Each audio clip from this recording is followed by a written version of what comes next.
SER Podcast. Estás escuchando el abierto de Hoy por Hoy. Cada día analizamos las noticias más relevantes de la actualidad, las claves políticas, económicas y sociales, con las voces de los protagonistas y los distintos puntos de vista de nuestros tertulianos. Tiempo para el análisis, tiempo para el abierto en este Hoy por Hoy que va de sobresalto en sobresalto, de gran noticia en gran noticia. No nos aburrimos, no tenemos nunca aquello de decir ¿y hoy qué vamos a comentar? ¿De qué vamos a hablar? Estas cosas no pasan en la actualidad en este país. Mario Laurrea, buenos días. ¿Qué tal? Muy buenos días. ¿Dispuesta? Sí, porque además hoy se celebra el 40 aniversario de la adhesión de España a la Unión Europea. Yo pienso hablar de esto. Ángel. Lo vamos a dejar para el final. Te pongas. Lo vamos a dejar para el final, Mariola, si te parece. No, pero es verdad que, claro, con el ritmo que lleva la actualidad, ayer por la tarde, por ejemplo, la gran noticia era el acuerdo para Gibraltar, que es una noticia objetivamente histórica, y luego iremos a la verja y cómo lo están viviendo, sobre todo esos 15.000 trabajadores que cruzan cada día esa verja y que van a ver desaparecer esos controles, que la vida se les va a hacer mucho más fácil, pero evidentemente hay una capa que se ha puesto encima, que es la noticia que afecta al número 3 del PSOE y que nos obliga a cambiar el rumbo. Estefanía Molina, ¿qué tal? Muy buenos días. Muy buenos días. Y Josep Ramoneda, buen día, buenos días. Hola, las noticias adelantan que es una barbaridad, ¿no? Exacto. No puedes parpadear. Bueno, imagínate, yo que me acuesto pronto, lo que pasa cuando me despierto de madrugada, cómo está mi teléfono cuando yo me despierto de madrugada. Casi que está prohibido dormirse.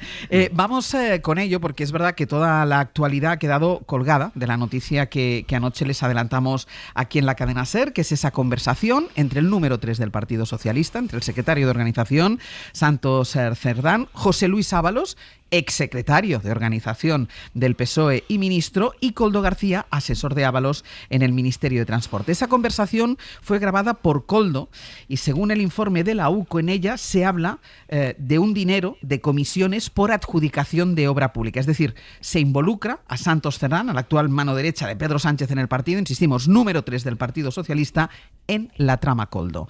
Miguel Ángel Campos, buenos días. Hola Ángeles, buenos días. De esa conversación, lo que se deduce, porque hablan de ello, hablan de varias empresas que les deben dinero, dicen ellos. ¿De qué estamos hablando exactamente? De una conversación grabada supuestamente por Koldo García, porque la UCO la interviene de sus dispositivos electrónicos, que tuvo lugar después de que Ábalos abandonase el Ministerio de Transportes, más allá de 2021. Una conversación que ha sido el detonante de los registros practicados este martes a 4 empresas y al domicilio del propio Ábalos, y en la que se escucha al exministro, a Koldo y a Santos Cerdán hablar de que estas empresas les deben dinero, una cantidad superior a los 400.000 euros, según los investigadores, que supuestamente serían el pago a cambio del amaño de adjudicaciones públicas en carreteras. Esa conversación aparece transcrita en el informe de la UCO entregado al juez del Supremo Leopoldo Puente el pasado 5 de junio y previsiblemente será repartido hoy a las partes del procedimiento en cuanto se levante el secreto de sumario. En ese momento, cuando se levante este secreto de sumario y se repartan las partes, es posible que tengamos más datos de esa conversación y de otras para poder medir bien y del todo hasta qué punto tiene su futuro complicado Santos Cerdán, el Partido Socialista y el propio gobierno. Pero hay que recordar que Cerdán es aforado, así que en caso de que los tribunales quieran investigar más a fondo, ¿ahora qué es lo que tendría o qué va a hacer el juez, Campos? Todo apunta, según las fuentes consultadas, a que el juez instructor del Supremo, Leopoldo Puente, va a acabar reclamando el suplicatorio al Congreso para investigar a Santos Cerdán, aunque esta acción no será inmediata. En primer lugar, el juez esperará al resultado de los registros practicados esta semana, este martes, y probablemente a nuevas declaraciones de los implicados, como Ábalos, Koldo y los empresarios bajo sospecha de estos ilícitos penales de los que estamos hablando, de cohecho y tráfico de influencias, entre otros. El informe de la UCO, que todo apunta, como decía, que hoy será repartido a las partes, no detalla incrementos patrimoniales de Santos Cerdán. Sus bienes aún no han sido investigados, dado su aforamiento. Las fuentes consultadas, Ángels, no prevén una investigación de toda la contratación y adjudicación de carreteras del Ministerio de Transportes, sino en principio solo de estos proyectos concretos. Este informe, Campos, es el que precipita el registro en el domicilio de Ábalos. Luego también se registran otras empresas, en Navarra, en Granada y en Valencia, pero el que precipita el registro de 10 horas en casa de Ábalos es este informe. tanto el registro de Ábalos, Ángels, como el de las propias empresas, porque se registra las empresas que aparecen involucradas en esa conversación. Ha sido el detonante, sin ninguna duda, de esos registros del martes. Campos, gracias. A ti. Bueno, ayer hubo un primer momento, una vez se conoció esta noticia, sobre la que se venía hablando, pero sin dato concreto, sin contenido concreto. Se hablaba de un informe de la UCO, un supuesto informe de la UCO, que presuntamente implicaba al número 3 del Partido Socialista, pero no existía el material con el que contamos desde anoche, este material que adelantó Miguel Ángel Campos. Y hubo un primer momento, en cuanto esto pasó, en el que el Partido Socialista tuvo que hacer la digestión de toda esta información. Pasó un rato antes de tener una primera reacción, un espacio en el que se lanzaron también especulaciones si el PSOE soltaba esto para dejar caer a Santos Cerdán. Bueno, la realidad es otra. Guillermo Lerma, buenos días. ¿Qué tal? Buenos días, Ángels. Porque en cuanto hubo reacción de Ferraz fue para dejar claro que creen en la inocencia de su secretario de organización. Dicen que nunca participó en nada que tenga que ver con la adjudicación de obras y menos aún a cobrar mordidas, a cobrar dinero por ellas. Cierre de filas total y absoluto. Sí, el PSOE no da crédito a los datos que manejan esas fuentes de la investigación. En general, el partido lo que está pidiendo es prudencia, poder escuchar o leer la literalidad de esa conversación que obra en manos del juez y de la Guardia Civil. Desde el equipo más cercano al secretario de organización confían en que todo eso sea fruto de una interpretación equivocada y que no haya nada incriminatorio. Ferraz contaba con que podían salir algunos mensajes o conversaciones de su secretario de organización hablando con Koldo, con Ábalos, con quien trabajó mano a mano en el partido, preguntando quizás por la evolución de algunas obras públicas, pero nada que fuese ilegal, decían. Eso es de hecho, Ángels, lo que defendió él mismo el pasado mes de mayo, cuando aparecieron las primeras informaciones, cuando Santos Cerdán hizo estas declaraciones en el Congreso. Lo que sí quiero dejar claro es que yo, como diputado de Navarra, he hecho muchas veces preguntas sobre obras en Navarra, y como coordinador territorial del Partido Socialista del año 2020 también preguntaba por obras en el resto del territorio, como he hecho yo y como han hecho los 350 diputados que hay aquí en el Congreso de los Diputados. Os digo una cosa, ninguna de esas es constitutivo de ningún delito. Y eso es lo que defiende de forma tajante Ferraz, que cierra filas en torno a su secretario de organización. Ayer el partido tardó menos de media hora en reaccionar a la información con un comunicado en el que se asegura que Cerdán ni ha participado ni mucho menos influido en adjudicaciones de obra pública, jamás ha cobrado una comisión por ello. Eso es lo que el dirigente socialista ha trasladado a los suyos y lo que reafirmaba ayer, horas antes de conocer esa información, también desde los pasillos del Congreso. Yo no tengo ningún miedo. No tengo nada que defenderme, además, no sé qué es lo que puede haber. ¿Usted no ha participado en ninguna adjudicación ilegal? En ninguna.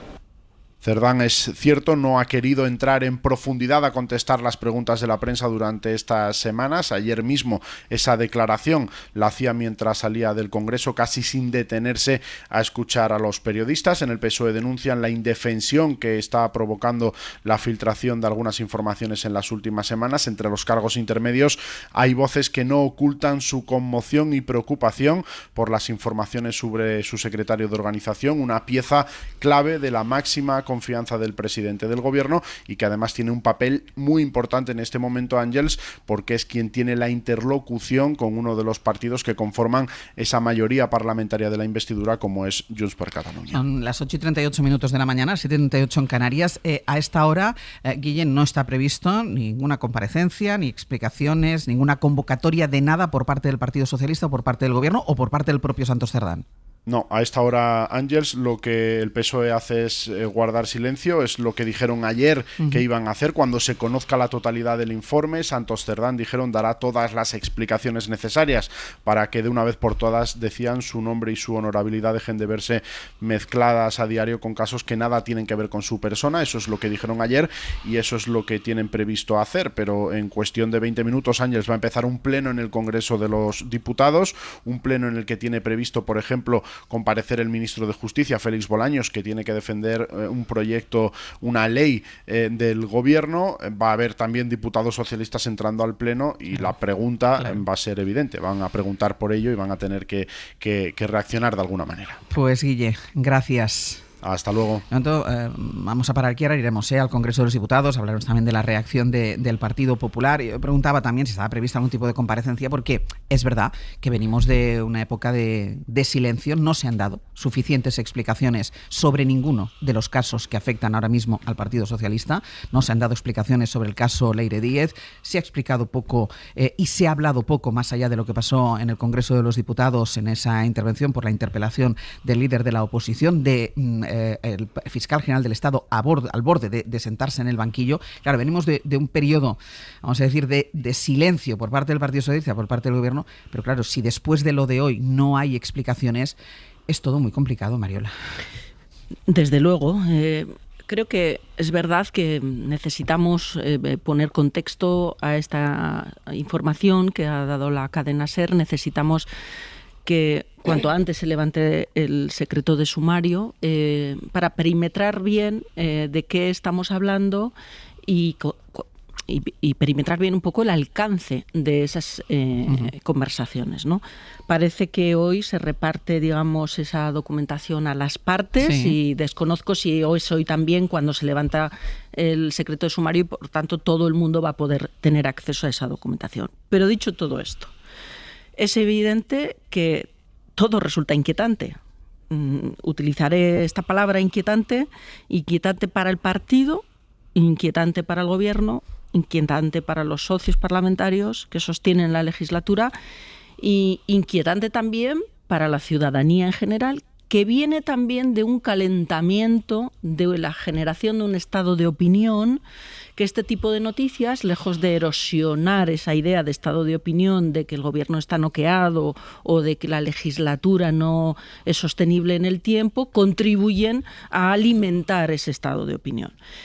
¿Cómo se aborda esto? Pues maestros tiene la Iglesia, pero creo honestamente que la estrategia comunicativa del partido, la estrategia comunicativa del Gobierno, yo creo que no es la más sofisticada que hemos visto en los últimos tiempos. Y creo que con lo que sabemos hoy y con la información que tenemos hoy, es razonable que se pida una explicación más profunda que la que dice secreto o silencio, porque el silencio es que lejos de generar confianza lo que hace es generar más inquietud. Por lo tanto, creo que el silencio no es la estrategia más adecuada. Ramoneda.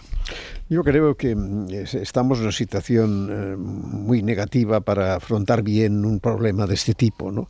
Estamos en un contexto en que, por un lado, hay un gobierno que no se explica, que pasa de puntillas cuando hay algún caso que de alguna manera lo señala, probablemente porque es verdad que algunos de estos han sido casos muy construidos y sin fundamento, pero que pues hay casos en los que por lo menos algunas explicaciones tenía que dar, y parece que quiere un poco agarrarse a esta idea de que los que atacan no son de fiar, digamos.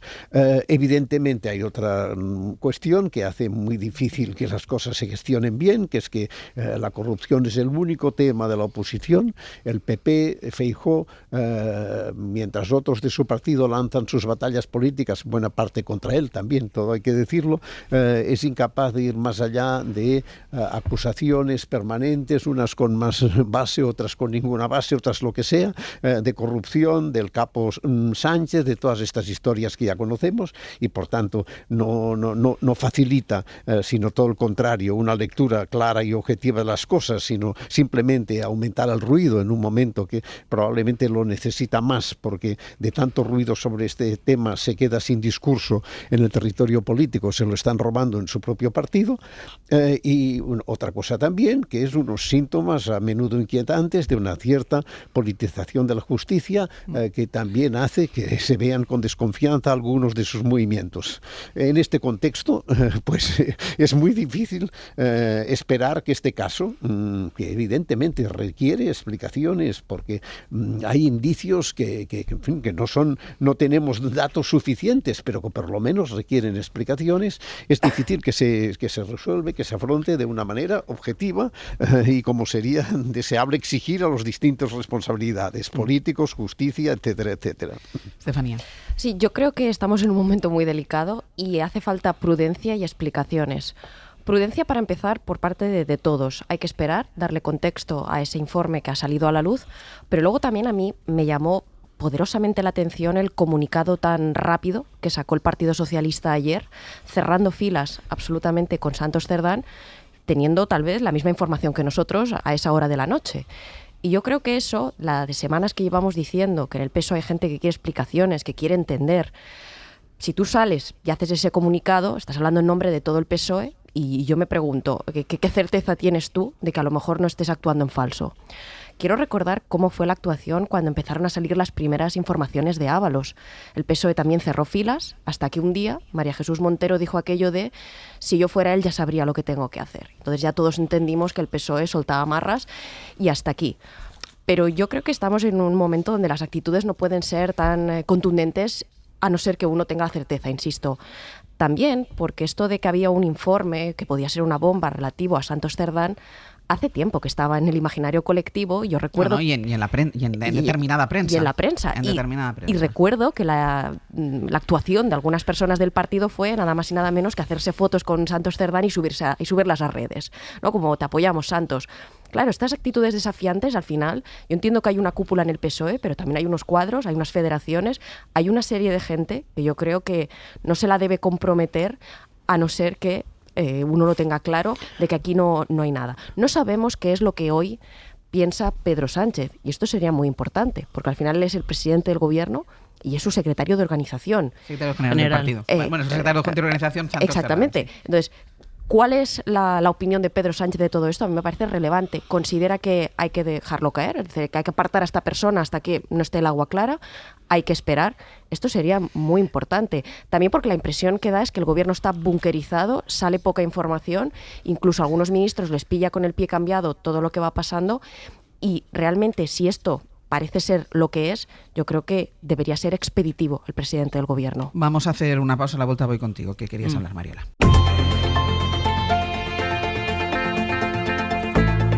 El Abierto. Ser podcast. En El Abierto, Mariola Urrea, Estefanía Molina y Josep Ramoneda hablando de lo que es sin duda la noticia del día, ese informe de la UCO que contiene esa conversación entre Koldo García, entre José Luis Ábalos y Santos Cerdán, todavía número 3, secretario de organización del Partido Socialista, en el que hablan de una deuda de unas empresas, 400.000 euros, exactamente por la adjudicación de unas obras, de una obra pública. Bueno, y de la reacción del Partido Socialista, que de momento es de cierre de filas absoluto, dentro del silencio, cierre de filas absoluto en torno a Santos Cerdán. Mario, ¿la querías hablar? Sí, quería señalar, tomando un poco las reflexiones que apuntaba Josep Ramoneda, que creo que es todo compatible. Estamos asistiendo a un momento en España donde están pasando cosas muy raras, donde la actuación judicial en algunos casos no se sostiene ni se explica desde una aproximación estrictamente jurídica. Para entender cosas que están ocurriendo en el ámbito de la judicatura tenemos que incorporar lógicas de otra naturaleza. Pero esto es perfectamente compatible e incluso podemos hablar, yo no tengo ningún problema, de asedio por tierra, mar y aire al gobierno, pero esto es compatible con el hecho de que hay informaciones con indicios, veremos la solvencia de esos indicios, veremos el contexto cuando se hagan públicas, pero que requieren una explicación más profunda que un cierre de filas. El cierre de filas en torno a la figura del fiscal general del Estado o en torno a la figura ahora del número 3 del Partido Socialista, creo que no da evidencias de fortaleza, ni del Partido Socialista ni del Gobierno. Creo que da evidencias de una actitud de resistencia y una actitud de ir detrás de los acontecimientos. Y creo que esto es malo. Es malo porque traslada inquietud, incertidumbre, incluso un poco desasosiego, no solo en los cuadros del partido, en las federaciones, incluso en los propios votantes, los propios simpatizantes o el propio ciudadano que cree que este gobierno debe abandonar su posición porque no está en condiciones de gobernar. Quiero decir, y la pregunta sería, cuando ocurre estas cosas, cuando salen informaciones tan sensibles que afectan a personas que ocupan puestos de responsabilidad tan sensibles en el partido, la pregunta es, los gabinetes de crisis que analizan esta cuestión, ¿cómo ordenan la respuesta? La respuesta es atar al presidente al futuro del fiscal general del Estado o al futuro del número 3 del partido, o establecer explicaciones que permitan cortes donde la responsabilidad política no alcance al número 1 desde el minuto 1. Es que precisamente por ese contexto que decía Ramoneda y que ahora acentuabas tú, por ese asedio al gobierno por tierra, mar y aire, y yo creo que es precisamente por eso, porque son más necesarias todavía las explicaciones. O sea, total, yo lo tengo claro. Y además creo que el gobierno, y imagino que el partido, tenga capacidad para dar esas respuestas. Pero honestamente, señalar cierre de filas con Santos Cerdá, cierre de filas con el fiscal general de Estado, no creo que sea una propuesta ni una estrategia de respuesta, pues diré muy sofisticada. Estefanía. Y desde luego muy útil. Sí, desde luego. Y aún así reivindicamos la presunción de inocencia del señor Santos Cerdá. Obviamente. Lo que estamos diciendo Totalmente. no está en juego. Totalmente. De momento no está en juego. Exactamente. Lo que estamos diciendo es que alguien dé explicaciones. Creo que era un día Víctor Lapuente que decía que las cosas siempre hay que verlas con las gafas de la oposición. Si el PSOE hoy estuviera en la oposición, le estaría pidiendo esto al PP, que salga y que dé una explicación. Hoy yo creo que lo que debería hacerse es convocar una especie de rueda de prensa, una declaración, lo que se considere, y salir a decir, pues el gobierno sabe hasta aquí, el gobierno no sabía nada, o de que había un informe, lo que fuera, pero que salgan y den una explicación. Porque al final todo se va haciendo bola, y la impresión que yo creo que queda, y lo comentabais antes, es que los escándalos se miden al peso. Todo vale lo mismo. Un nuevo escándalo del gobierno. Bueno, hay cosas que a lo mejor tienen más valor que otras. Hay causas que a lo mejor finalmente se archivan y no quedan en nada. Hay otras que a lo mejor no, que van para adelante. Pero la impresión que yo creo que subyace es que pase lo que pase, el gobierno se ha puesto el objetivo de llegar a 2027, y muy legítimo, y de mientras todo lo que ocurra a su alrededor no es importante. Todo es importante. Es muy importante reivindicar la gestión del gobierno. Lo digo porque a veces el gobierno vive en esta idea de no se valora suficiente nuestra gestión. Claro que sí, y importante es, pero luego hay otras cosas que pasan por el camino, que copan los titulares, la actualidad judicial, y también hay que salir y dar una explicación. Para empezar, para el propio partido, ¿no? Lo que comentábamos la semana pasada, que pedir explicaciones prácticamente se ha vuelto una deslealtad. No, hay gente que quiere mucho al PSOE y quiere explicaciones dentro del propio partido. Y luego, por otro lado, que yo creo que ya es un tema grueso. Sería un segundo secretario de organización que a lo mejor puede acabar en un procedimiento judicial. Entonces, no son cosas baladís. Estamos hablando del partido que gobierna España y del segundo partido hoy de los más votados. Sí, aquí el problema está en que el gobierno ya hace mucho tiempo que se ha situado en este nivel de opacidad, ¿no? Yo creo que hay un momento fundamental, que es la caída de Ábalos. En aquel momento se tenía que haber ido mucho más lejos. No se tenía que liquidar simplemente con una despedida, y esto ahora se está pagando porque van a salir muchas cosas efecto de este momento, y esto me parece que es una cuestión que el gobierno no ha gestionado de ninguna manera acertadamente. No es un momento para parapetarse en la idea de que todo son mentiras, que es la manera en que el PP ataca siempre es sin información y con cualquier falsidad. No es el momento, es el momento de aportar información, de aportar datos, y de si es verdad que este señor no ha cruzado ninguna línea, pues que se demuestre. Yo insisto también mucho en lo que ya decía también Mariola, que es la politización de la justicia, que en este momento es un problema muy serio. Déjame, porque esto de la justicia iremos después. Voy a hacer una pausa, luego contigo, Mariola, perfecto, que querías responderle a Josep, pero primero me voy a ir un momento al Congreso de los Diputados, porque hoy hay pleno. Decíamos, de momento nadie habla, pero es verdad que tienen que entrar y salir diputados de todos los colores, y entre ellos diputados socialistas. Sara Selva, desde el patio del Congreso, buenos días, cuéntanos.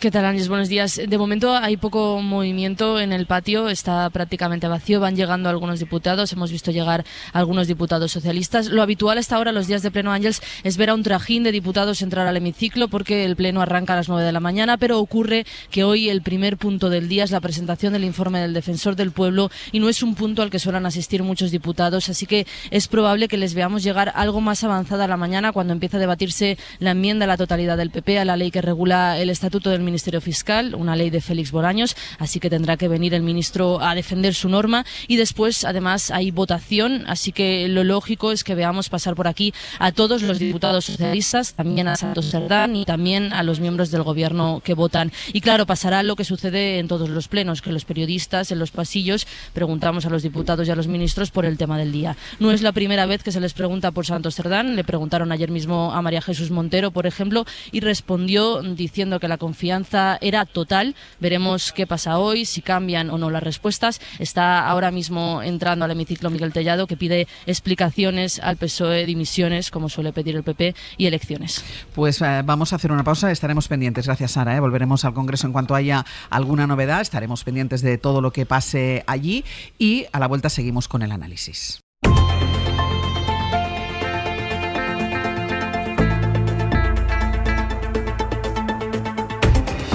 En el abierto, Mariola Urrea, Estefanía Molina y Josep Ramoneda. Y antes de continuar con el análisis, que Mariola vamos a seguir hablando todavía de ese informe de la UCO, de sus consecuencias, de las reacciones del Partido Socialista y del Gobierno, pero dejadme que incorpore también las reacciones del Partido Popular, porque ayer dejó en un primer momento un vídeo publicado en redes sociales.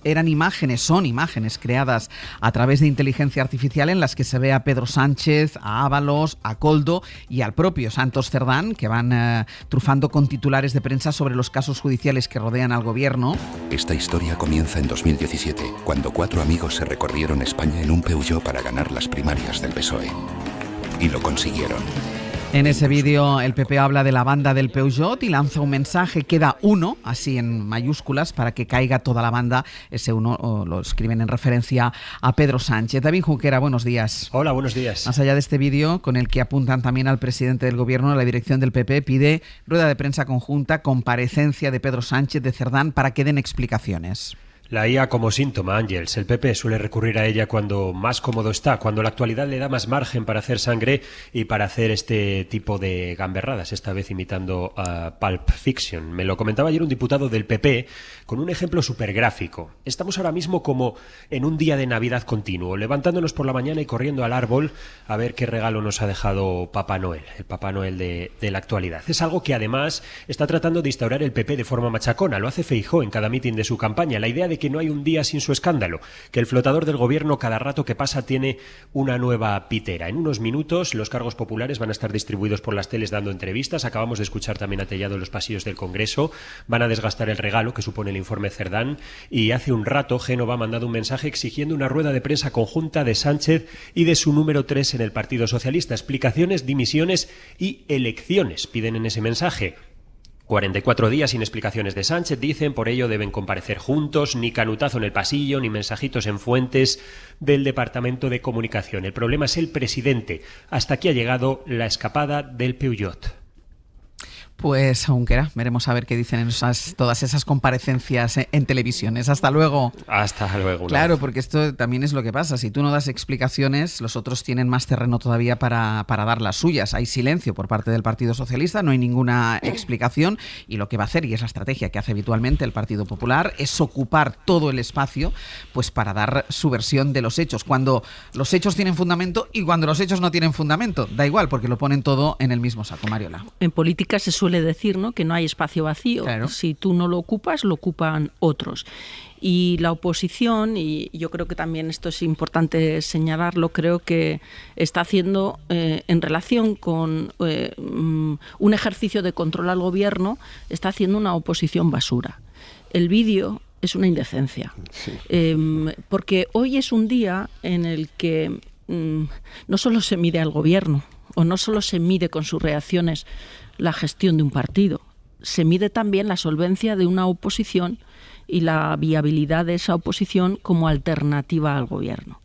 Si la respuesta de la oposición a lo que está ocurriendo hoy, a lo que se conoce hoy, es un vídeo basura, es evidente que enfatiza más su incapacidad para presentarse como gobierno alternativo que la solvencia y la seriedad con la que tienen que pedir explicaciones y dar tiempo a esas explicaciones. Y digo, el dar tiempo no es pretender ganar una ventaja competitiva para el Gobierno, sino es tomarse la alternativa de Gobierno en serio. Hay un elemento que yo creo que es clave y que está en la mente también de todos, ¿no? Y quizá eso hace que el gobierno, aunque tenga dificultades, sea más robusto en términos parlamentarios de lo que las condiciones en muchas ocasiones permitiría sostener. Pero ¿cómo va a confiar alguien en el Partido Popular como alternativa de gobierno si hoy lo único que se les ocurre es este vídeo de la indecencia? Espera, que pedía la palabra también Estefanía, voy Estefanía contigo, pero antes, como estábamos pendientes de los diputados que entraban y salían del Congreso por las declaraciones que pudieran hacer, sobre todo por la parte socialista, el portavoz del Partido Socialista en el Congreso, Patxi López, sí se ha parado y les ha dicho esto a los periodistas que estaban allí. Mire, ya hemos dicho que cuando conozcamos el informe, lo veamos y lo leamos, hablaremos. Incluso hablará el propio Santos. Pues se mantienen en la tesis de ayer noche. Estefanía, y luego voy contigo, Josep. Sí, comentábamos la estrategia de oposición de la derecha. Yo creo que viven en una especie de autosabotaje, porque ellos quieren trasladar una sensación de gravedad, de mucha gravedad, y al final lo que transmiten es una sensación banal. A mí este vídeo... Y de ansiedad. Este vídeo, que se haga desde la cuenta del PP, me transmite banalidad, me transmite absurdidad, porque se contribuye como una especie de imagen de que estamos asistiendo a un espectáculo y por tanto jiji jaja. No, si la oposición cree que esto es grave y tiene motivos para pensarlo, de que están pasando cosas graves en este país, pues que actúe con seriedad. Ayer hubiese sido elegante un tuit, un mensaje de Feijóo, algo con seriedad, no con pitorreo de una estrategia de redes. ¿Para qué? Para la gente joven, para que la gente se eche unas risas, pues no casa con lo que ellos quieren transmitir. Y precisamente es otro problema que hoy tiene la oposición en esta batalla encubierta entre el PP y Vox, que es que si os fijáis el domingo se quería trasladar una imagen de mucha gravedad, pero ni los propios partidos de la oposición van a la una. Vox, cuando salieron las informaciones sobre la señora Leire Díez, montó una protesta a la puerta de Moncloa y dijeron que a lo del PP no iban a ir. Y sale el PP, monta una especie de acto de partido que tampoco acaba siendo multitudinario, fue un poco de pinchazo. Y allí no estaba toda esa oposición y toda esa gravedad y toda esa mafia que dicen que nos gobierna. Al final tienes dos partidos divididos en lucha por sus propias estrategias. Entiendo que también la base social de la derecha esté frustrada, porque si lo que quieren es echar al gobierno, tiene a sus partidos peleados. Y luego también en un tema que yo creo que es la legitimación o la legitimidad que busca Feijóo. Yo creo que el acto del domingo fue para legitimarse frente al ala más dura del PP. Avanzar el Congreso del PP también es para legitimarse frente a ellos. Tal vez, y esto no está escrito en ningún sitio, que Feijóo tenga que ser el próximo presidente del gobierno. Incluso con la que está arreciando en este país, en ningún lado está escrito eso. Y yo creo que es también una frustración que se empieza a notar de base desde los altavoces conservadores, que a lo mejor este Feijóo no logra echar a Pedro Sánchez. Josep. Que Feijóo lleva encima la carga de Abascal y Ayuso es evidente, y que cada vez está un poco más agachado, más caído, con menos fuerza para tirar adelante, me parece que es claro. La presión de la extrema derecha es muy potente en este momento, como en toda Europa, y este es un dato que no podemos perder de vista, ¿no?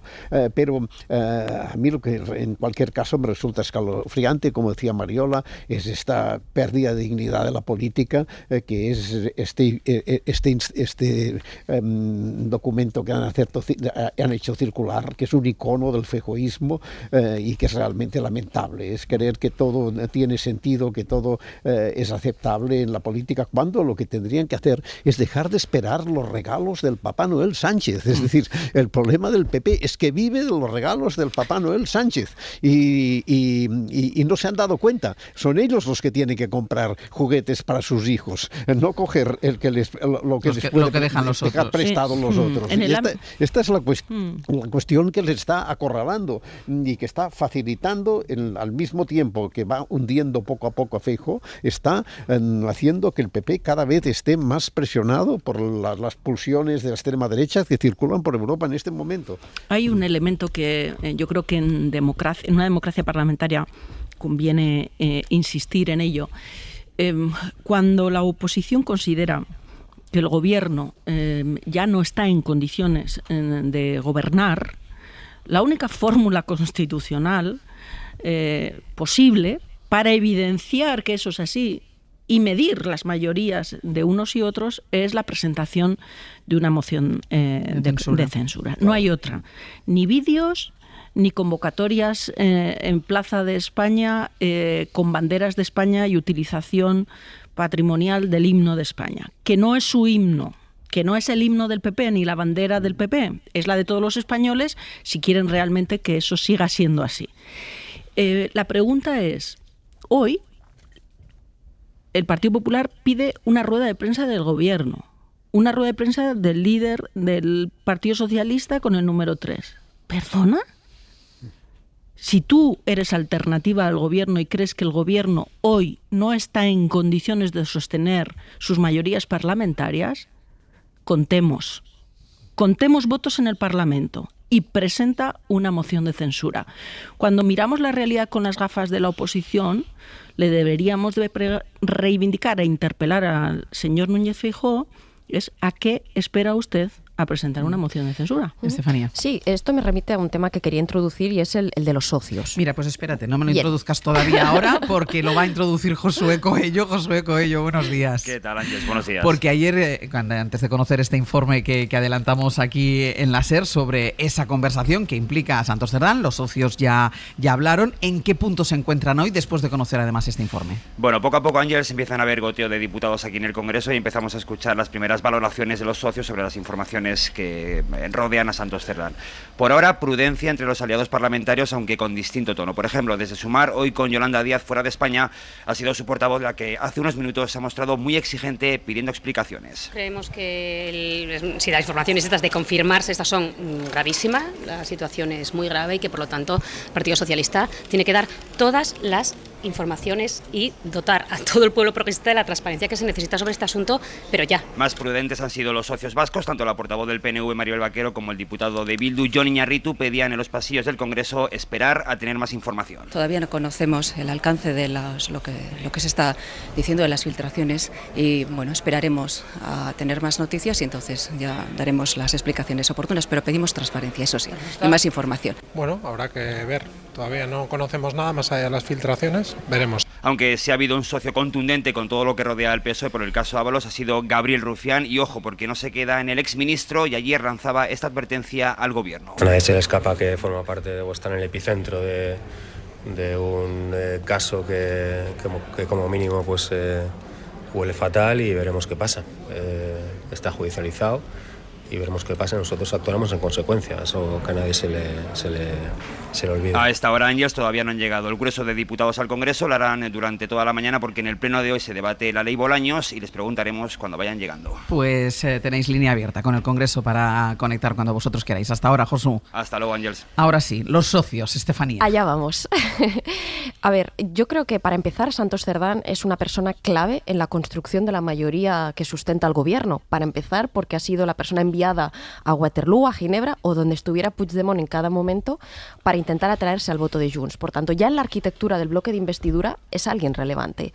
Y me consta que a Junts le ha gustado más en muchas ocasiones negociar con Santos Cerdán que con otros miembros del gobierno. Entonces, ese es un primer elemento por el futuro político de Santos Cerdán y cómo afecta a la mayoría del gobierno. Y luego, que yo creo que tristemente lo peor que nos ha dejado la polarización es esta política de bloques donde la fiscalización salta por los aires.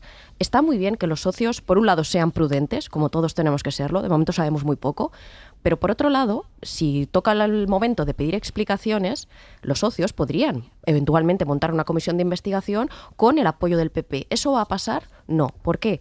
Porque para los socios todavía darle oxígeno a la derecha y a Vox, a la ultraderecha, para ellos es muy perjudicial. Y yo creo que eso también es una de las grandes desgracias que vive hoy nuestra democracia, que ni los propios socios, a riesgo de que gobierne el de enfrente o a darle alas al de enfrente, pueden ejercer su función de ir ahí a pedir explicaciones. Uno no solo está en el Congreso para su amnistía, para lucirse y decir que ellos son más de izquierdas que Sumar y que Podemos y que todo el mundo. Uno también está en el Congreso para pedir ciertas explicaciones. Y hoy, por un lado, yo creo, evidentemente, Feijóo no presenta moción de censura porque no tiene los números, porque Junts está a la espera de su amnistía y porque el PNV le da urticaria ir junto a Vox. Pero luego también hay un tema de liderazgo, porque yo creo que tú puedes presentar una moción de censura y salir muy victorioso si hay un liderazgo, y eso no ocurre. en El Abierto, Mario Laurrea, Estefanía Molina y Josep Ramoneda, hablando del papel de la petición de explicaciones por parte de los socios de gobierno. Josep, ¿qué querías hablar? No, a mí me parece muy bien la idea que propone Mariola de que sería interesante que se atreviese a presentar una moción de censura a la oposición, que ha sido en algunos momentos el mecanismo previo a la alternancia. Muchas veces ha habido una moción de censura que se ha perdido, pero que ha marcado la evidencia de que aquello estaba en procesión de cambio. Claro, hay un problema. Las alternancias en el pasado, el paso al gobierno se hacía con el apoyo de los partidos, digamos, centristas y especialmente de Convergencia del PNV. Era en el centro que la derecha o la izquierda tenía que convencer a sus socios para poder hacer una mayoría suficiente. Ahora esto se ha desdibujado porque la derecha, el centro nacionalista, pues tiene problemas con el PP y porque el peso de Abascal es decisivo en el lado de la derecha. Y esto evidentemente marca una situación un poco distinta, ¿no? Pero me parece que la idea esta sería pues muy interesante, que tuviese el coraje Aznar de dar este paso adelante. ¿Aznar? Digo, perdón, ¿no? ¿Dónde te has ido, Ramoneda? ¿Dónde te has ido?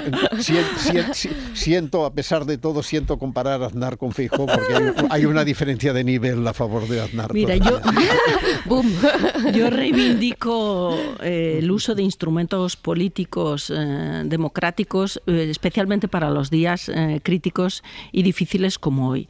Y lo mismo que pido que el Gobierno dé las explicaciones pertinentes y que el Partido Socialista las dé también, porque esta digamos, diferenciación es imprescindible.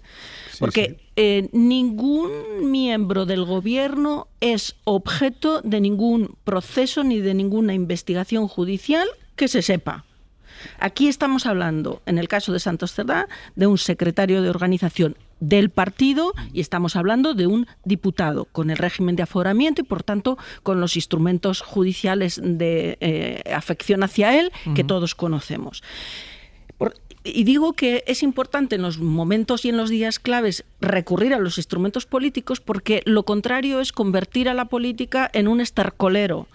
Y la oposición también hay que reivindicar también que use los instrumentos políticos. Los instrumentos políticos son el control al gobierno y el control en su máxima expresión cuando quieres hacer una enmienda a la acción de gobierno no es otro que la moción de censura, porque lo contrario es intentar construir un estado de opinión y construir una acción popular frente a un gobierno legítimo. Y cuidado con sublimar el papel político de Santos Cerdán, porque vamos a ver, a Santos Cerdán hace 2 años lo conocían en Navarra en algunos sitios, ni siquiera en toda Navarra. Y no es por hacer de menos el papel político de alguien que ha jugado un papel relevante dentro de la confianza del secretario general. No es esa mi pretensión. Mi pretensión es que, obviamente, si tú como gobierno de coalición tienes que reunirte con alguien que está, según él, en el exilio, según la estructura jurídica y política de España, huido de la justicia, no puedes mandar a negociar a ningún ministro del gobierno. Tienes que mandar a negociar a alguien de tu confianza, pero fuera del área de gobierno y, por tanto, la acción. Por lo tanto, que Santos Cerdán sea importante, ha jugado un papel, pero mañana deja de serlo y aquí no ha pasado nada en términos democráticos. Estefanía, breve, por favor. Sí, yo creo que al final lo que todos nos preguntamos es qué va a hacer el gobierno en adelante, qué posicionamiento va a tomar, y yo creo que las cosas siempre son más sutiles. Es decir, si en los próximos días el gobierno, Pedro Sánchez, del PSOE, considera que hay que soltar lastre porque esto a lo mejor afecta mucho a su imagen, aunque, volvemos, esta persona tiene su presunción de inocencia, no está de momento investigada ni implicada en nada. Esto lo vamos a ver, es decir, vamos a ver cómo nadie va a salir y va a echar en público a Santos Cerdán. Es evidente que a lo mejor se dice, oiga, a lo mejor internamente sería mejor que usted se marchara y él se va a marchar y ya está. Entonces las cosas no van a ser tan agresivas como creo que plantea el PP y ahora una rueda de prensa y ahora que haya aquí un posicionamiento público, Santos Cerdán y Pedro Sánchez y quién más va a comparecer. No, yo sí creo que tiene que comparecer alguien, pero obviamente eso no va a ser un show ahí todo el mundo compareciendo a la vez. Insisto, Veremos en los próximos días. Si esta persona decide marcharse, pues ya entenderemos que a lo mejor el partido, el gobierno ha considerado que eso tenía que ser así. Como en el contexto de todo esto no hemos estado hablando, está toda esa ofensiva por tierra, mar y aire contra el gobierno, en el que hay medios de comunicación, algunos jueces, evidentemente la oposición del Partido Popular. Vamos a saltar al terreno judicial, porque ya saben que todo esto de Santos Cerdán pilla al gobierno, además en plena polémica. Ayer salió en la sesión de control al gobierno por el procesamiento del fiscal general del Estado, las críticas del gobierno. Bueno, ayer las asociaciones conservadoras de jueces y fiscales protestaron por las reformas en el Poder Judicial que impulsa el ministro Félix Bolaños, que impulsa el gobierno en definitiva, aunque se conozca como la ley Bolaños. Un paro, hicieron ayer de 10 minutos, tras el que estas organizaciones plantean convocar una huelga. Este sería el paro de ayer el primer paso, pero no descartan una huelga en un futuro no muy lejano. Isabel Vega, buenos días. ¿Qué tal? Buenos días. Todo esto porque estas asociaciones conservadoras de jueces y fiscales creen que la reforma de la ley del Poder Judicial pone en peligro la independencia de este poder y aumenta la polarización. También ayer habló la presidenta de ese Poder Judicial, Isabel Perelló, que habló de presiones hacia miembros del gobierno y otros jueces, presiones que llegan, decía, por parte de quienes discrepan de las decisiones judiciales. Sí, Perelló no señalaba a nadie, pero flotaba en el ambiente. Considero imprescindible expresar mi apoyo a los miembros del Tribunal Supremo y al resto de la carrera judicial que sufren todas estas actuaciones y presiones. Y vuelvo a reclamar el respeto institucional debido, que nunca se debería haber perdido y que es básico para nuestra convivencia. Venimos de las críticas al juez que ha procesado al fiscal general del Estado y también estaba presente en el manifiesto de esos paros simbólicos de ayer que se celebraron en sedes judiciales, como sabéis, de todo el territorio nacional. Ese manifiesto hablaba de declaraciones políticas que deslegitiman las resoluciones judiciales, que molestan y que tratan a la Fiscalía como un apéndice del Gobierno. Todo esto estaba de fondo mientras esas asociaciones, que son todas menos las dos progresistas, reclamaban la retirada de esas dos reformas sobre el acceso a la carrera judicial y fiscal y también sobre la propia Fiscalía. Justifican estas reformas, Isabel, desde el Gobierno por actualizar la justicia al siglo XXI. De hecho, el propio ministro Félix Bolaños dice que entiende que haya cierta reticencia por parte del sector judicial al cambio, pero defiende que son reformas positivas, y también respondió a la presidenta del Poder Judicial por esto de esas críticas que se lanzan desde el Gobierno a las decisiones de algunos jueces, diciendo que discrepar de las resoluciones judiciales es o debería ser algo normal en democracia. Sí, tampoco él se dio muy por aludido a ese comentario de Isabel Perelló. Y en cuanto a las reformas, la tesis de Bolaños es que lo que ahora genera debate el día de mañana va a ser un gran consenso. El problema es que las asociaciones convocantes pues no lo ven así. Ayer cifraban el seguimiento de este paro simbólico de 10 minutos en un 70% de la carrera judicial y fiscal y anunciaban ese siguiente paso, con el que llevan amagando ya varias semanas, constituyendo un comité de huelga para empezar a trabajar en la posibilidad de un paro en el Poder Judicial que tenga más duración y más alcance. Y Justicia les viene emplazando por carta y en declaraciones públicas a aportar propuestas durante la tramitación parlamentaria, pero las organizaciones lo que exigen es la retirada de las dos reformas, así que las posiciones parecen enconadas. Pues Isabel, gracias. A vosotros. Venga, Mariela, empiezo por ti. ¿Qué te sugirió esa imagen de jueces, fiscales, de las asociaciones conservadoras en las puertas de los juzgados manifestándose contra la reforma que les afecta directamente, pero que quiere ir o quiere avanzar hacia la modernización de la justicia? A mí, lo voy a decir con palabras gruesas para que se entienda bien y no haya ninguna duda, y luego matizo utilizando más un lenguaje, digamos, académico. A mí me da vergüenza. Me da vergüenza que un poder del Estado, por cierto, cuando se habla de huelga, ¿puede un poder del Estado hacer huelga? Esas manifestaciones en las puertas de los juzgados, toga en mano, algunos, otros tienen un poco más decoro y renuncian a ese ejercicio que representa el poder jurisdiccional, me parece insólito. Y además, y esto es lo más importante, es que carecen de razón. Y en derecho, si no tienes razón, pues tus pretensiones hay que ordenarlas en otra lógica distinta de reclamación de derechos. Probablemente es la lógica de la oposición al gobierno. Y a mí esto me parece, además, peligroso. Hay 3 reformas en marcha, y lo diré brevemente.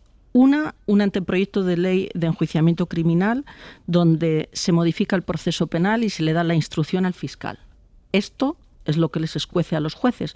Pero hay que recordar a toda la ciudadanía, a todos los que nos escuchan, que es que esto es lo que ocurre en todos los países del mundo menos en España. Segunda propuesta de ley orgánica del Gobierno que ha presentado, afecta a la acción popular para limitar los excesos y los fraudes que se están cometiendo en relación con la acción popular, de acuerdo con normativa europea que habla de procesos penales fraudulentos. Esto también les molesta. Y vamos a la tercera. Hay una propuesta de reforma de acceso a la carrera judicial y fiscal. Y esto ya les pone en armas. Cuando la propuesta incide en un proceso de selección, que es el actualmente vigente, que es obsoleto, que es ineficiente y que además es poco igualitario. Pero diré más, la propuesta del Gobierno de acceso a la carrera judicial, que es una propuesta sensata, que es una propuesta gradualista y que es una propuesta que vale la pena tomar en consideración porque no es revolucionaria, retoca algunas cositas. Fijaros qué hace. Incorpora en el examen la resolución de un caso práctico, escrito, que es lo que normalmente hacen los jueces, resolver un caso práctico por escrito. Puede tenerse claro que en 40 años los jueces y juezas de carrera y los fiscales no son seleccionados mediante ninguna prueba escrita, aunque toda su carrera profesional se van a dedicar a hacer sentencias. Ahora entenderá el ciudadano por qué cuando le llega un escrito judicial no lo entiende. Ramoneda. Es evidente que hay unos procedimientos aristocráticos y que tiene mucho de aristocracia el Poder Judicial, ¿no? Y claro, la obligación de los jueces es aplicar la ley. Y entonces siempre me ha resultado un poco extraño que haya asociaciones de jueces conservadores y asociaciones de jueces progresistas. La ideología de cada cual es libre y pueden hacer lo que quieran, pero en relación a su tarea, que es la justicia, se tienen que asociar e integrar en función de la ideología. Sí, de lo que piensan. No lo acabo de entender, porque la ley la tienen que aplicar todos iguales. No porque uno sea progresista la tiene que aplicar de manera distinta porque uno sea conservador. Y aquí hay una brecha, hay una señal. No es casual esto, no es aleatorio. Ocurre porque tiene que ver con la realidad de la justicia. Y esto es lo que hace después que veamos las cosas que vemos y que veamos comportamientos inquietantemente politizados de la justicia. Para mí la acusación contra el fiscal general me parece una barbaridad, sencillamente. Y bueno, y vemos estas y otras cosas como estas, pero hay un reconocimiento en el fondo de esto. Se está asumiendo la politización de la justicia. A ver, yo vaya por delante, no hablo desde el corporatismo porque ni vengo de familia de jueces, ni de fiscales, ni lo soy, ni nada. Yo para empezar pienso que toda protesta es legítima en una democracia. Al final la democracia es un proceso pluralista donde hay varios intereses en juego y la gente protesta si considera que tiene que protestar. Entonces, esto para empezar. Y luego yo creo... que no es gente, es un poder del Estado. Bueno, pero no es gente, es que este matiz... Bueno, es que esto no es vale, pero igualmente igualmente yo creo que tienen derecho a decir lo que opinan de esto. Es decir, fíjate, y si no están de acuerdo a manifestarse. Pero un momento, déjame desarrollar el argumento. Pero fíjate si hay matices que ellos no pueden participar, mientras son jueces no pueden formar parte de partidos políticos. Por lo tanto, no podemos hablar de los jueces como si fueran ciudadanos, ni podemos estar analizando cualquier restricción a su acción de protesta como si fuera una limitación de sus derechos. Es que constitucionalmente ya tienen algunos derechos limitados. Sí, yo lo entiendo, pero es el mismo debate de si la policía o la Guardia Civil pueden protestar porque son cuerpos del Estado sobre cuestiones que les afecten a ellos. Pero quiero desarrollar el argumento. Para mí hay un tema que es que, más allá de la letra pequeña del tema, el Gobierno no puede escapar al sentimiento de sospecha que se puede instalar. ¿Por qué? Porque todos coincidimos en que el sistema de oposiciones es obsoleto en España. No se dan estas mismas oposiciones en otros países, ni siquiera para ser funcionario de la Unión Europea tan memorísticas. Se puede relajar, pero aquí hay una crítica que creo que es legítima. Para los jueces y fiscales se reforma el sistema que es obsoleto, pero ¿por qué no para notarías, abogados del Estado, diplomáticos? Es que los abogados del Estado ya tienen una prueba escrita con caso práctico. Sí, Mariola, pero tú sabes que no estamos hablando de la cosa concreta. Sí, estamos hablando de la cosa concreta. El espíritu de esta ley es la democratización de la justicia, ¿no? No es así. Bueno, pues es como lo ha vendido el gobierno. Y bueno, yo no sé democratizar, se podrían democratizar todos los cuerpos, abogados del Estado, notarías, etcétera. No estamos hablando del tema simplemente de la prueba escrita. Yo creo que es el espíritu de la ley. Yo soy partidaria de que si se democratiza sean todas las oposiciones. Y luego otra cosa que me parece importante. Yo entiendo que existe mucho esta imagen de que la justicia es un cuerpo conservador, porque por definición lo es. Conserva el derecho que ya existe, para empezar. Y las asociaciones mayoritarias son, entre comillas, las conservadoras.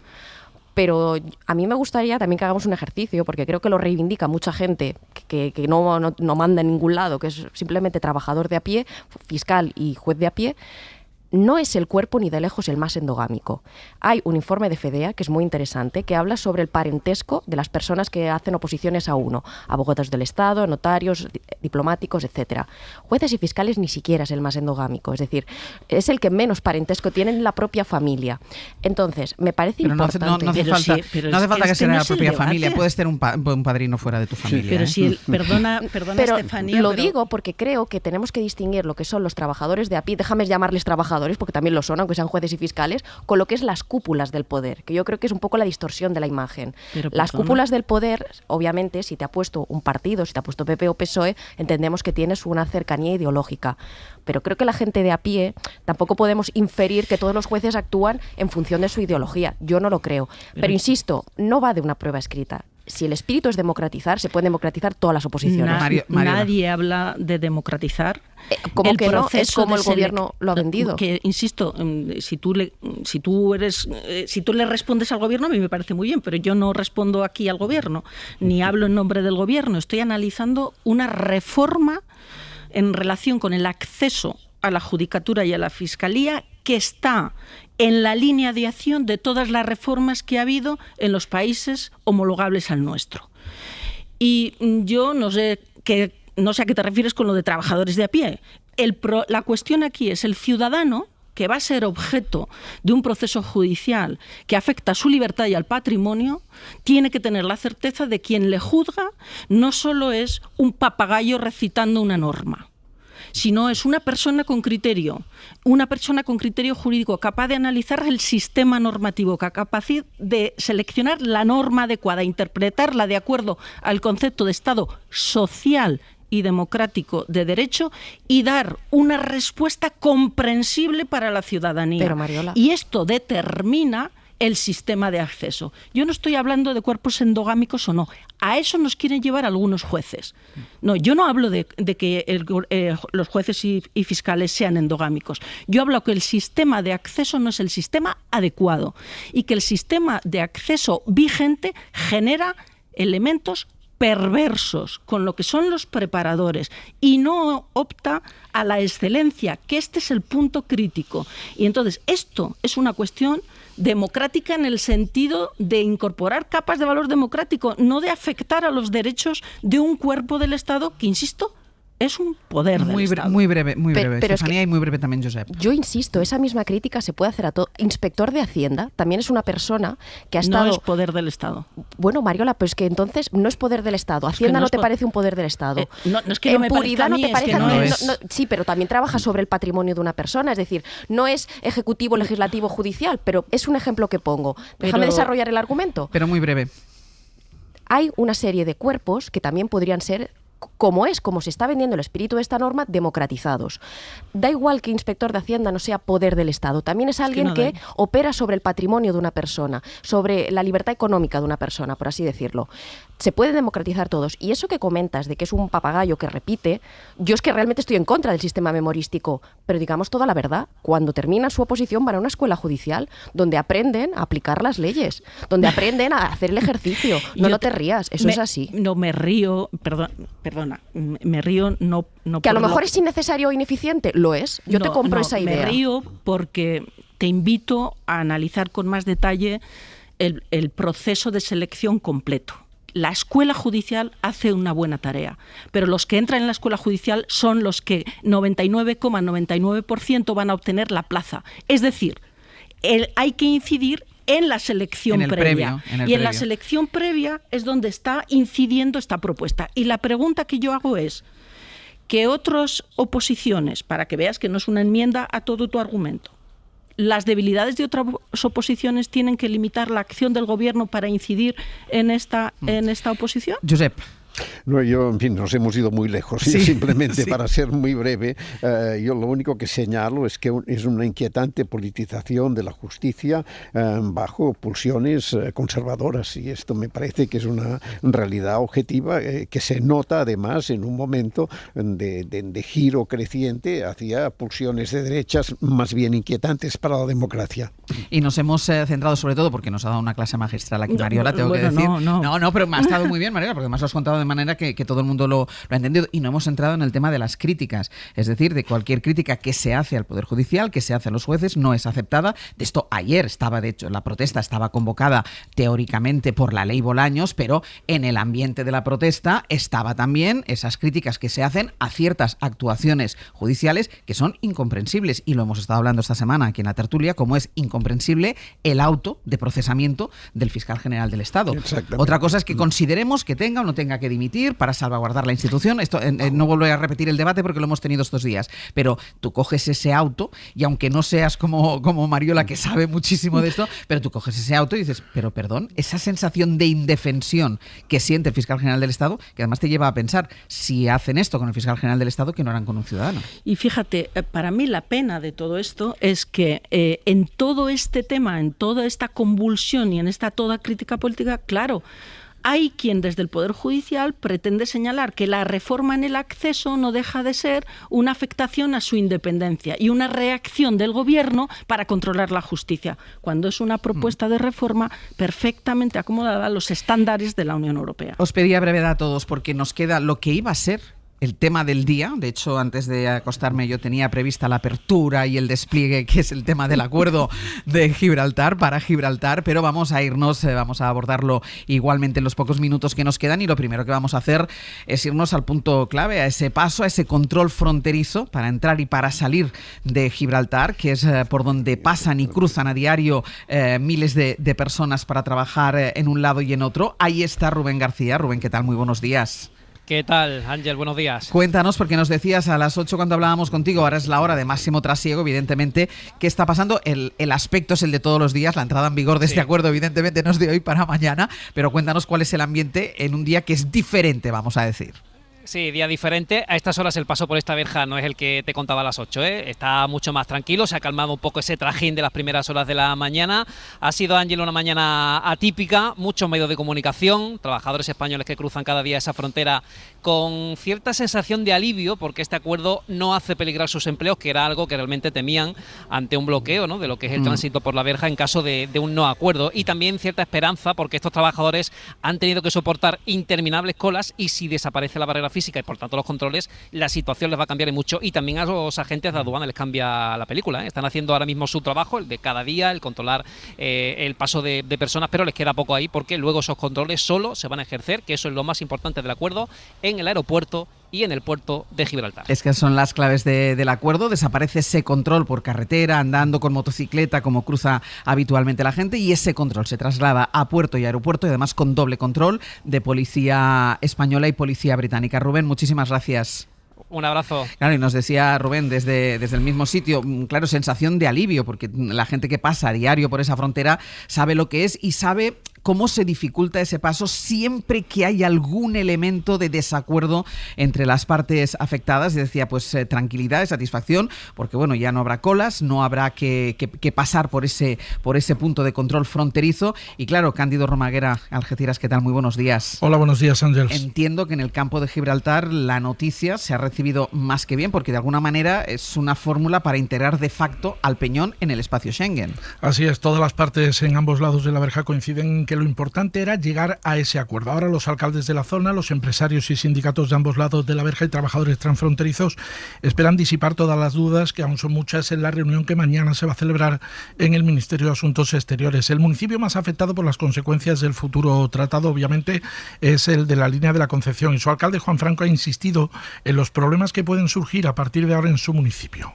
Nuestra ciudad es como si hubiera crecido en unos 35.000 habitantes más, porque si no hay frontera, es como si tuviéramos ahora mismo un conglomerado de aproximadamente 110.000 personas que van a tener estrangulamiento a la hora de salir por campamento y estrangulamiento a la hora de salir por el polígono industrial del Zabal. Pues bien, ante esto, Franco, por ello, va a plantear mañana, incluso en Madrid, que se pueda otorgar a la línea un trato preferencial dentro del acuerdo. No hay ninguna ciudad en España donde diariamente 11.000 vecinos vayan a trabajar al extranjero. El extranjero nos va a coger muy cerca. El extranjero, en 5 minutos estamos en el extranjero. Pero que estamos en el extranjero. Estamos en otro país, con otra normativa, con otras coberturas sociales, con otro sistema de pensiones. Y eso espero que también sea tenido en cuenta. Pues bien, se espera que estas y otras dudas, como la necesidad o no de una nueva zona aeroportuaria, las condiciones sobre el tránsito de mercancías o la aplicación de medidas medioambientales que hasta ahora no habían afectado al Peñón y sí, por ejemplo, al puerto de Algeciras, sean algunos de los aspectos que se traten de conocer en las próximas horas por las autoridades del campo de Gibraltar, y una vez que se publique, por supuesto, el texto completo del futuro tratado, algo que todavía tendrá que esperar unos días. Mañana, Cándido, esa reunión a la que asiste, entre otros, el alcalde de la línea al que escuchábamos, entiendo que es para explicarles a ellos los detalles del acuerdo. Así es, van a acudir todos los miembros del denominado Grupo Transfronterizo, van a acudir los alcaldes y representantes de otras instituciones como la Diputación Provincial o la Junta de Andalucía. Pues, Cándido, muchísimas gracias. Un abrazo. Un acuerdo histórico que ha quedado diluido por toda la actualidad, pero que vale mucho la pena comentarlo y seguirlo, porque no sé si conocéis la zona, vale mucho la pena porque tiene una peculiaridad y una casuística muy, muy determinada, lo decía también el alcalde de la línea, y es importante que se haya llegado a ese acuerdo que permita ese tránsito. Es verdad, como reivindicaba el alcalde, que hay que solucionar después otros problemas, porque ahora como pueblo hemos crecido, decía el alcalde, pero estos son detalles que irán conociendo poco a poco.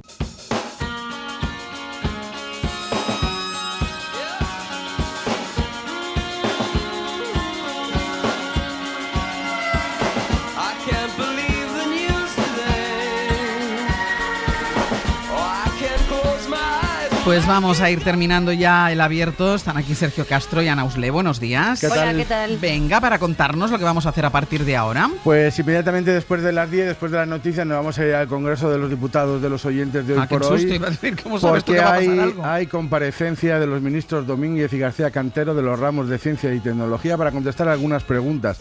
Por ejemplo, después del 10º aniversario de una plataforma como Netflix, que se cumple ahora, ¿qué valoración hacen de cómo ha cambiado la televisión, la forma de verlo, cómo nos divertimos ahora, cómo nos entretenemos y cómo eso ha cambiado en la última década? O, por ejemplo, a propósito de los 11 estudios retirados al científico español Rafael Luque por prácticas fraudulentas, una nueva herramienta destapa ahora las preguntas trampas cometidas durante años por el químico cordobés, por cierto, recién homenajeado en el Kremlin.